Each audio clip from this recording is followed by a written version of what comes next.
Hey class, so this is the final week. Week 8, you have to be excited. Last discussion board, and it's pretty easy, but it needs to be completed. So don't slack off. Let's make it a sprint to the end. So in this one, and this is fairly standard, you do what I've referred to in the past as a lessons learned. In this assignment, they've referred to it as a due diligence. Lessons learned, due diligence. In this case, it's all pretty much the same. So you're going to take the experience as the project manager at the sponsor, and you are going to come up with 3 recommendations for the selection of a future CRO for a future project. And as always, do the exchange with at least 3 other students. And it is an exchange. You're just not posting to something, make a comment. You get 3 comments or more, and then move off. They're going to be asking you questions. You ask questions. Do the exchange so that way you're learning from each other. That's part of the process. I would strongly recommend that you take the information that you have learned, look at the periodicals that we have, that we pull our articles from. They are often going to have good reading, so that way you keep in touch with and you keep up with the industry as a whole, not just your project. It is very easy, and I'm very guilty of this, of getting very focused and on just the project and just the projects that you're working on, and you fail to see the forest for the trees because you get very single-minded.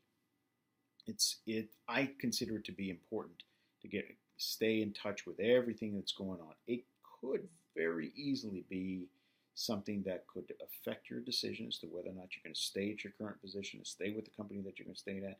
If you start seeing, because it was funny because I would often learn more about what was going on financially with the company that I was working for by reading articles, business articles, that would talk about the companies that I've worked for.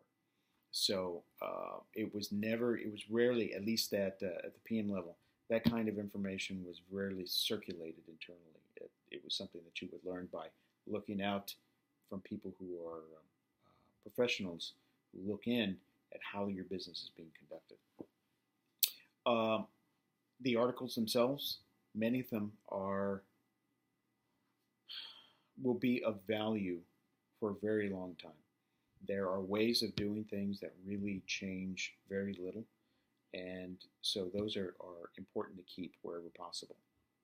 If you can't actually maintain the link, because once you leave GW, you will no longer have access to the libraries, then I would suggest that, because like what I do is I have files, electronic files, where I keep very specific, where I keep articles. So you're able to download the article and then save it. Be sure that you mention exactly what it is in the title, so that way you don't have to read every single article to see what they are, and keep it that way. And then, but stay up with it. Stay up with it. The other thing that I am thinking about doing, and some feedback from you guys because it's for your benefit, is some of the things that I've learned over the years about traveling for business. Because I'm often surprised by what I consider to be traveling mistakes. Just as a quick example, if you're just going to be going to if you have a meeting, say in San Francisco, and you're going to be there for 3 days, I've seen people who try to bring what looks like a bag the size of a small car, and I have to wonder what in the world are you bringing for just 2 days or 3 days. Everybody has to do their own thing, but it just makes traveling, it just slows you down. You have to be able to get in, get out, and do what you need to do, and move on. So just things like that. If anybody is interested, but just drop me a note, send an email, put it in the questions for the professor, and I'll be happy to do, say, a 5 or 6 minute thing on not only on traveling, but also how to conduct yourself at meetings, especially at investigator meetings where there's alcohol and there's expected to be more than a fair amount of interaction that is that's social. So, without all of that said, I wish you all the best of luck.